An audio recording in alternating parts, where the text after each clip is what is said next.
and welcome here to TalkFCB, and welcome back to the channel here today, guys, with everything you need to know ahead of Barca's latest challenge this weekend, coming up away at Celta Vigo. Now, here today we're going to be talking all about that challenge, what Celta Vigo, the threat they're going to pose to us, and unfortunately, that is a threat that we only know too well over the years. But also coming up today, we've got injury updates and a few positive things to talk about there, and we have yet more big quotes from Hansi Flick in his pre-match press conference off the back of what happened in midweek, questions about the style. I think there's a lot again to unpack here today from Flick, and it's all on the way for you. So get yourselves ready and let's do this. But I would like to begin right here today, guys, with a very, very, very special shout out indeed to my good friend Jesse here, coming in on the super thanks. Absolutely extraordinary there, but unfortunately he has been going through a bit of a tricky time of late, so I want to send all of my best wishes there to him, and I hope all of you guys right now are doing well, coming through a bit of a difficult patch for Barca. It's been difficult to sort of judge where they are. I think midweek it was a poor one. I think we're all frustrated, all disappointed off the back of that game. But what I want to see now is a good weekend, especially right before an international break. This is the moment to show something, positive, hopeful, give us something to cling on to here going into this break. And let's actually start by talking here today about some absolutely fantastic news. Because indeed, guys, on Friday at the Spotify Camp Nou, something incredible happened. Barcelona players, they were on the pitch. They were back inside of the stadium, and so were over 21,000 fans there who were in attendance for that training session. And I've got to say, I think that's massive. I really, really do. I think that's a really important step here from the club. And that is something that could improve the mood within the camp right now. Because I think the players are looking around, they're desperately needing some kind of boost. And you've got to remember right here, because of the amount of time it's taken on the new stadium, we're talking here about 895 days since a ball was last kicked inside this stadium. Some of these players, they've never experienced the Camp Nou. They have never experienced our home here, new signings coming in. Even somebody like Lamine Yamal, inside of that stadium, he's played a grand total of 7 minutes of football. So players here getting that opportunity to walk out onto that pitch in front of fans. They're feeling the noise, feeling, even in a training session, the atmosphere was there. They were so close to the field. It felt intimate. It felt passionate. That is the way that it should feel at your home. And I just think right here, it's a light at the end of the tunnel. We have really had to wait. We've had a lot of delays, a lot of postponements here in terms of coming back to the stadium. We've had to play for far too long at Montjuic. We've had to play even this season at Estadio Johan Cruyff. And I just think for the players here to experience that, even in a training session, to feel as though we're nearly there now. This is our home. This can be our fortress again.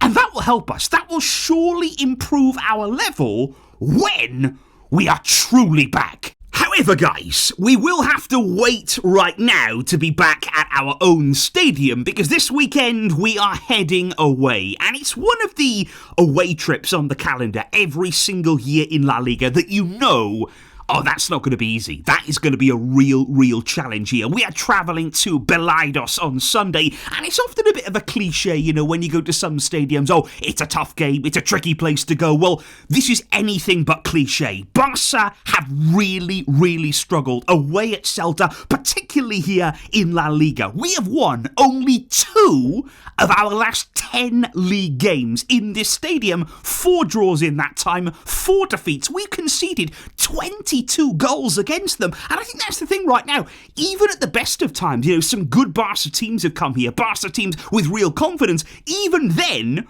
we've conceded against Celta. Even then, it's not been easy for us, let alone right now, when we're struggling a bit, when confidence is a bit low, when the defensive line is very shaky. This is a serious challenge on Sunday, because I would just say right here, Celta may be coming into this game sort of mid-table in La Liga. Looking at the stats, so there's nothing that really jumps out of you in terms of that league position, but I do have to say, they've been on fire recently. In terms of their recent form, they've strung together 5 wins in a row in all competitions. They are unbeaten in their last 8 games, and that also includes a really fantastic start they've had to their European campaign in the Europa League. So Celta right now, they're high on confidence. They are really, really feeling good. And even in La Liga, there was a lot of games there early on in the season where they were drawing. A lot of 1-1 draws with Celta. If they turned a few of those into wins, they'd be a lot higher up, and they should be right now. They are a top team. They've got a lot of talent in their squad as well. And also, guys, expect this weekend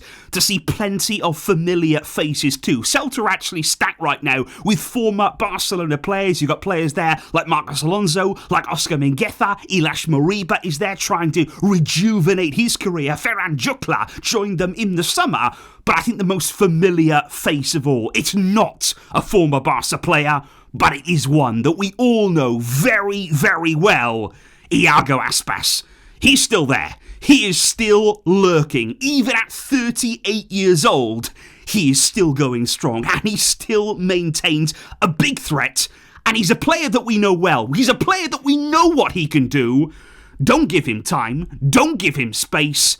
Do not allow him chances in front of goal. But indeed, guys, ahead of this weekend's game, the very, very good news indeed is that Joan Garcia, he is pretty much back. And unfortunately, he's not going to be actually available for this game. He's going to be saved over the course of the international break. I think what Barca want to do here, they could have pushed him for this weekend. They could have kind of rushed him back a little bit to play. But I think they want to be cautious here. They want to give him just 2 more extra weeks to be 100% ready. But he will definitely be back as soon as the break is over, and that comes at a good time. We've got massive games there, Athletic Club straight away, then of course the massive Champions League game against Chelsea. So great to see there that Joan Garcia is doing well, and he is very, very nearly back with us. But unfortunately today, guys, as always with Barca, you get one piece of good injury news, you've got to have a negative one. You know, it just seems like that's the way that it goes. And that's why I truly believe throughout this season, it's going to be tough to actually have your best players all available, all fit at the same time. Because today,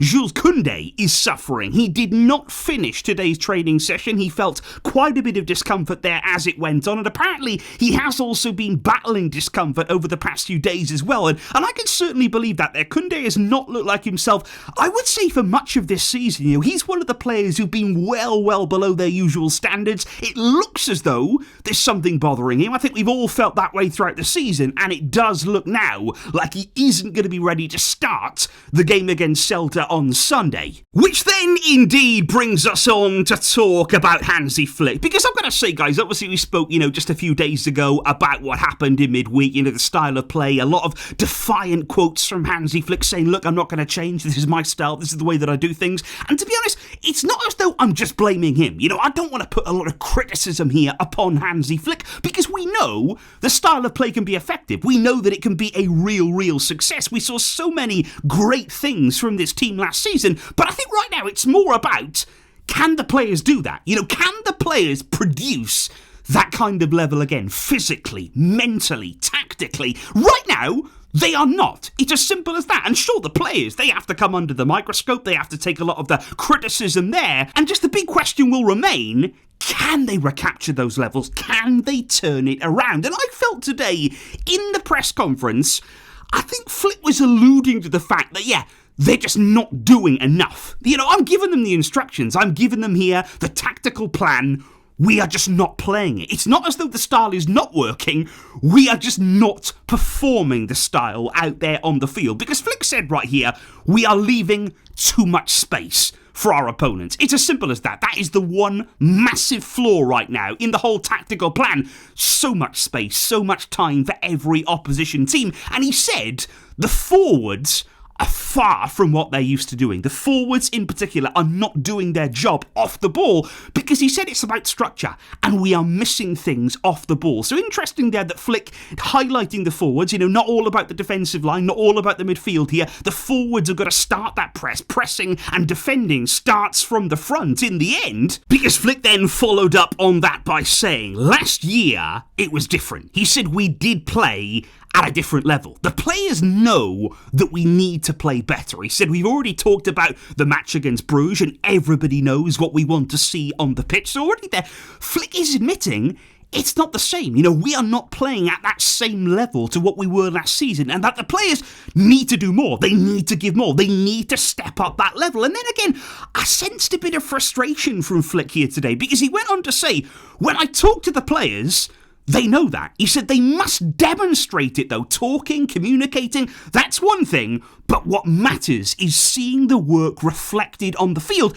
But he did say, I am totally convinced that the players know what they have to do. And again, that's very, very interesting there, because it's almost saying, well, the players understand their roles. They understand the plan. They understand where they need to be, what they need to do.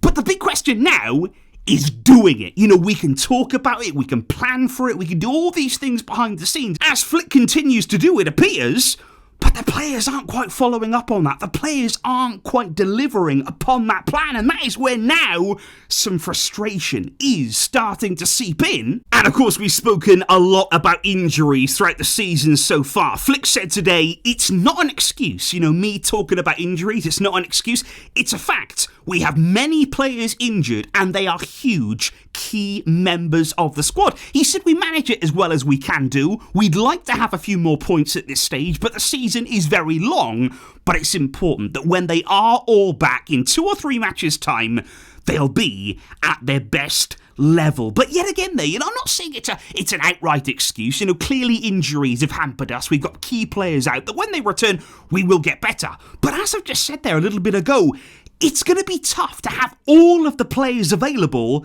every game, in every lineup. It seems as though in modern football right now, injuries are part of the game. They're just something that we have to accept, that they happen. They happen consistently because of all the games that these players are playing, international breaks every single month or so. And that's why it's going to be very tough to just be without injuries. They are part of what we're dealing with right now, but we have to find a way to come through that. And again, I would look back to the summer. I think if one thing here that maybe Flick can be genuinely frustrated about, it would be the depth of the squad. It would be the fact that in the summer, did we do enough to strengthen? Particularly they're looking at the back line. We know about the midfield. We tried to strengthen the forward areas as well.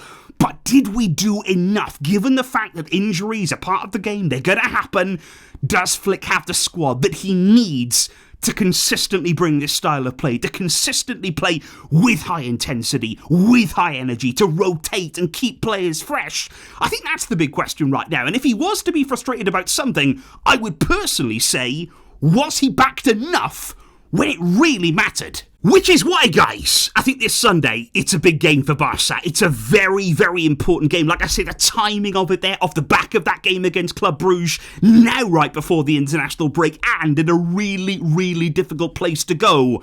Let's go there and win. Let's go there and give a strong, complete performance. And let's show a bit more confidence, a bit more security in our pack line. That would be absolutely amazing, guys. But please do let me know, what are your feelings right now? What are your predictions ahead of Sunday? Are you feeling good? Are you feeling as though Barca could produce something promising? Let me know all of your thoughts down below, especially regarding those Hansi Flick words. I will see you after the game for all of the match reaction, but thank you indeed here today for joining me, for all of your support. But until next time, as always, Vesca El Barça.